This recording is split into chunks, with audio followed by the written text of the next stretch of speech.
Yeah, Senator Cullinane next, sir. Yeah.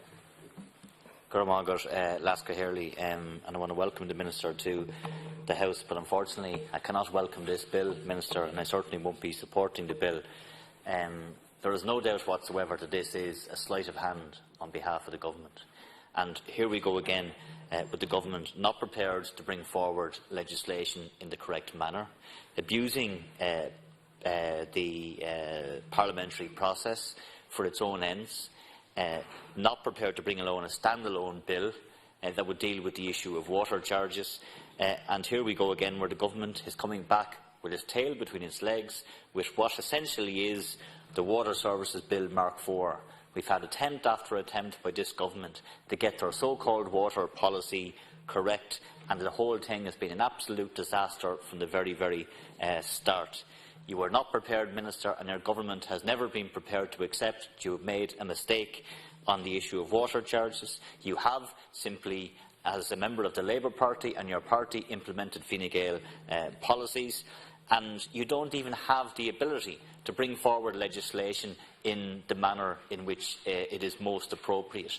You have castrated this bill, which is what you've done, by putting in a whole series of amendments to make it something that it should never have been in the first place. And you're doing it because you lack courage. You're doing it because you tried to pull a fast one and pull a stroke. And here we are with stroke politics again from this Government.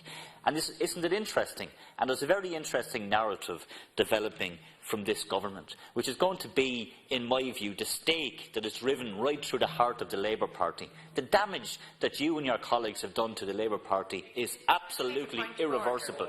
There is no point of order. We're entitled to make political charges. As the previous senator has done, you've done enough damage to the Seanad this week, and we're entitled to make whatever charges we want in this House. So it's about time that senators in this House on the government side accept democracy and the democratic right of people to have their say. If you don't like it, leave the chamber. I'm entitled to have my say, and I will have my say. But the Labour Party's narrative and this Government's narrative has been one of cronyism, one rule for the elites, and something different from ordinary householders.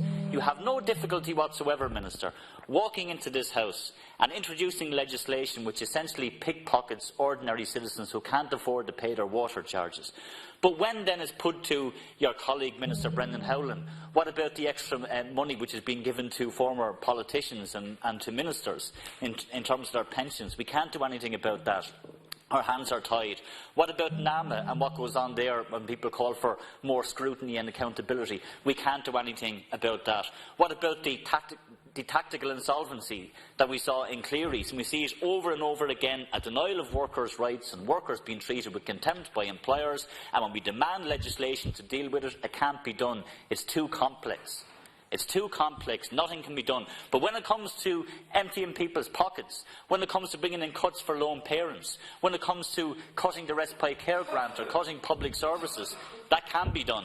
But we can't do it for the elites, we can't do it for the wealthy, we can't do it for those who are really being represented by this Government. That's the narrative, Minister, that is going to bring about the end of the Labour Party in this state, and you'll see it at the next election, and entirely of your own doing, in my view. But this is, again, another sneaky bill, along with the civil debt bill, which this Government is desperately trying to push through its policy on water charges.